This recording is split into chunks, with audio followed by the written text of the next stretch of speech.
یا ایھا الذین آمنوا لیبلونکم اللہ بشیء من الصید تنالہ ایدیکم ورماحکم لیعلم اللہ من یخافہ بالغیب، جو کہ اس سورہ مبارکہ کے شروع میں آئی تھی آیت کہ جب تم احرام کی حالت میں ہو تو تم شکار نہیں کر سکتے۔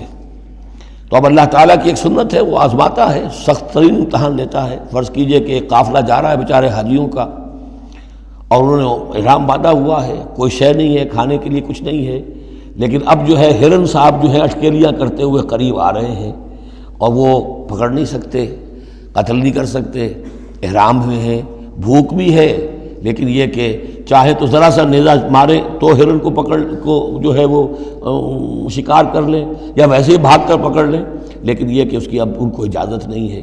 تو اللہ تعالیٰ ایسا کرتا تھا۔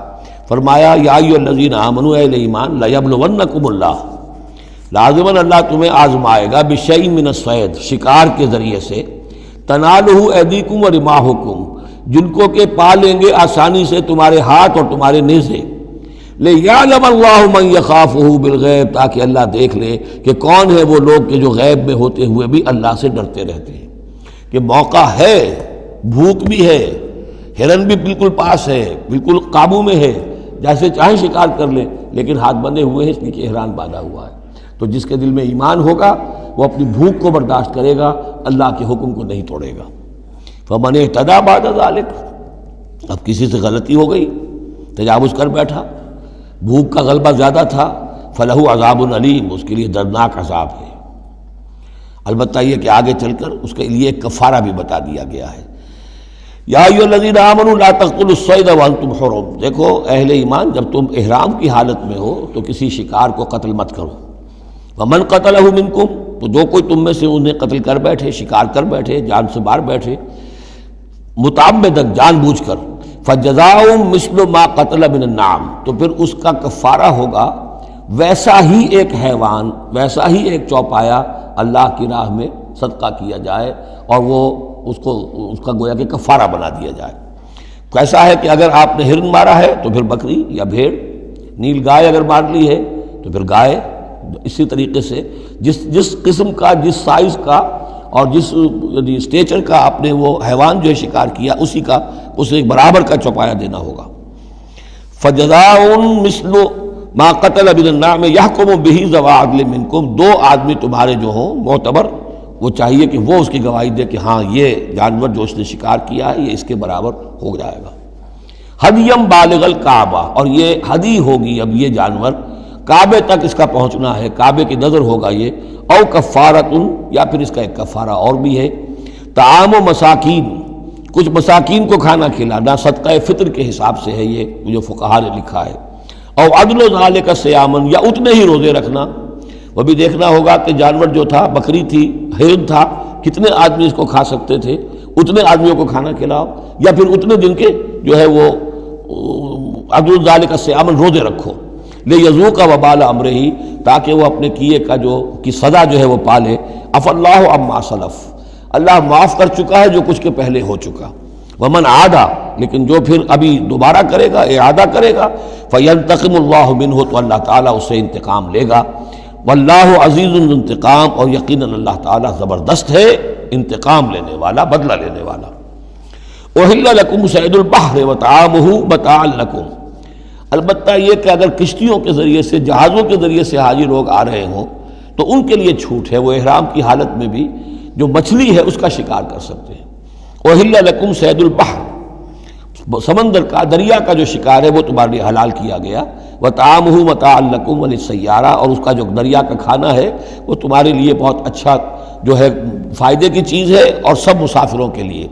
اور آج آپ کو معلوم ہے کہ یہ سی فوڈ جو ہے یہ دنیا میں کس قدر یعنی اب معروف بھی ہے، محبوب بھی ہے، مقبول بھی ہے، اور بہت سی برائیوں سے اور بیماریوں سے بچانے والا بھی ہے سی فوڈ۔ یہ تو اب ایک بڑا سمجھیے کہ پوری دنیا کے اندر غذا کا ایک نیا خزانہ ہے کہ جو سامنے آیا لوگوں کے۔ تو فرمایا وطعامہ متاعا لکم وللسیارہ، اس کا جو طعام ہے جو سمندر کے اندر اللہ نے پیدا کیا ہوا ہے، مچھلیاں ہیں یا اور کوئی اسی طریقے کی اللہ نے تمہارے لیے کھانے کی چیزیں پیدا کی ہیں۔ وحرم علیکم صید البر ما دمتم حرما، لیکن خشکی پر شکار کرنا تمہارے لیے جب تک کہ تم احرام میں ہو حرام کر دیا گیا۔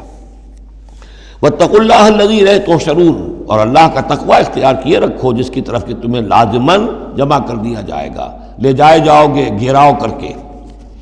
جعل اللہ الکعبۃ البیت الحرام قیاما للناس، اللہ تعالیٰ نے کعبے کو جو بیت الحرام ہے، بزرگی والا گھر ہے، اسے لوگوں کے قیام کا باعث بنا دیا ہے۔ والشہر الحرام، اور شہر حرمت والا شہر بھی اللہ تعالیٰ نے معین کیا ہے۔ والہدیہ، اور قربانی کے جانور، ان کا بھی ذکر ہو چکا ہے اس سورت کے شروع میں۔ والقلائد، اور وہ جانور جن کے گلوں میں پٹے ڈال دیے گئے ہوں نشانی کے طور پر کہ یہ کعبے کے لیے ہدی کے جانور ہیں، یہ سب اللہ تعالیٰ کی طرف سے ہے، اس کی توثیق ہو رہی ہے۔ یعنی یہ کوئی تمہاری جاہلیت کی روایات نہیں ہیں، یہ چیزیں جو ہیں کعبے کی حرمت اور عظمت، اسی طریقے سے شہر حرام، اسی طریقے سے ہدی کے جانور، اور وہ کہ جن کے گلوں میں پٹے پڑے ہوئے ہوں ہدی کے جانور ہونے کے اعتبار سے۔ ذالک لتعلموا ان اللہ یعلم ما فی السماوات و ما فی الارض، یہ اس لیے کہ تم اچھی طرح جان لو کہ اللہ تعالیٰ کو آسمانوں اور زمین کی ہر شے کا علم حاصل ہے۔ ان اللہ بکل شیء علیم، اللہ تعالیٰ ہر چیز کا علم رکھتا ہے۔ اس کے مقابلے میں 4 چیزیں آئیں گی جو ان کے ہاں حرام ہو گئی تھی، ان کو پھر کہا جا رہا کہ اس کے لیے کوئی سند نہیں ہے کتاب میں موجود، وہ بعد میں آئیں گی۔ اعلموا ان اللہ شدید العقاب، جان لو کہ اللہ تعالیٰ سزا دینے میں بہت سخت ہے۔ وان اللہ غفور الرحیم، اور اللہ غفور الرحیم بھی ہے، یعنی اس کی تو دونوں شانیں ہیں۔ اب تم دیکھو کہ تم اپنے آپ کو کس شان کے ساتھ متعلق کر رہے ہو، کس کا مستحق بنا رہے ہو، اس کی عقوبت کا یا اس کی رحمت اور مغفرت کا۔ ما علی الرسول الا البلاغ، ہمارے رسول پر سوائے پہنچا دینے کی کوئی ذمہ داری نہیں، باقی ساری ذمہ داری اب تمہاری ہے۔ واللہ یعلم ما تبدون وما تکتمون، اور اللہ جانتا ہے جو کچھ کہ تم ظاہر کرتے ہو اور جو کچھ کہ تم چھپاتے ہو۔ قل لا یستوی الخبیث والطیب، اے نبی کہہ دیجئے ناپاک اور پاک برابر نہیں ہو سکتے۔ ولو اعجبک کثرت الخبیث، چاہے ناپاک شے کی کثرت جو ہے وہ تمہاری آنکھوں کو اچھی لگے۔ آدمی تو چاہتا ہے بہتات ہونی چاہیے بس ہر چیز کی، ناجائز حرام سے آیا ہوا مال ہو، جمع ہو گیا ہے، اچھا لگے گا آپ کو، ہے خبیث ہو۔ تو خبیث اور طیب برابر نہیں ہو سکتے، چاہے کثرت جو ہے خبیث کی وہ جو آنکھوں کو چکا چوندھ تو کرتی ہے، نظر کو خیرہ کرتی ہے، چمک تہذیب حاضر کی۔ فاتقوا اللہ یا اولی الالباب لعلکم تفلحون، تو اللہ کا تقوی اختیار کرو اے ہوش مندو تاکہ تم فلاح پاؤ۔